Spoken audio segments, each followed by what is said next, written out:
பொள்ளாச்சி போகலாம் அப்படின்னு சொல்லிட்டு முடிவு பண்ணி கிளம்பிட்டேங்க. இப்போ பொள்ளாச்சி ரோட்டில் தான் நின்றுருக்கிறேன்.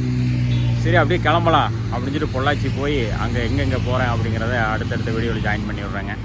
இது பொள்ளாச்சி அம்பாரம்பாளையம் மேல்பகுதி பாலங்க. எப்படி பழமையும் வராமல் சூப்பராக இருக்குது பாருங்கள். வாங்க ஆற்றுக்கு போகலாம்.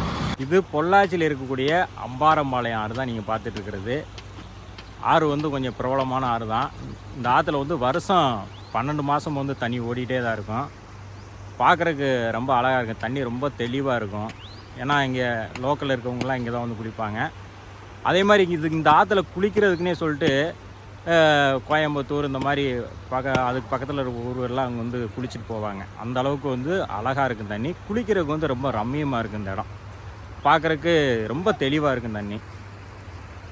இந்த அரசு விடுமுறை இந்த மாதிரி விடுமுறை நாட்கள்லாம் இங்கே வந்து ரொம்ப கூட்டமாக இருக்கும். அதில் என்ன ஒரு விஷயம் அப்படின்னு பார்த்தீங்கன்னா, நிறைய குழிகள்லாம் இருக்குது. வந்தீங்கன்னா பார்த்து குளிங்க. அதே மாதிரி பார்த்தீங்கன்னா எந்த இடத்துல குளிக்கணும் அப்படின்னு சொல்லி அங்கே லோக்கலில் இருக்க ஆளுகிட்ட கேட்டு குளிங்க. ஆனால் குழி மேடு எது அப்படின்னு நமக்கு தெரியாது. ஆனால் கேட்டு குளிச்சிங்கன்னா நல்லாயிருக்கும். இதுக்கு பக்கத்துலேயே வந்து ஒரு அண்ணாமலையார் கோயில் ஒன்று இருக்குது பாருங்கள். இது வந்து ஒரு சிவன் கோயில். இது பக்கத்துலேயே இருக்குது. இங்கே நீங்கள் வந்தீங்கன்னா அப்படியே சாமியை கும்பிட்டு அந்த இடத்துல வந்து குளிச்சுட்டு போகலாம்.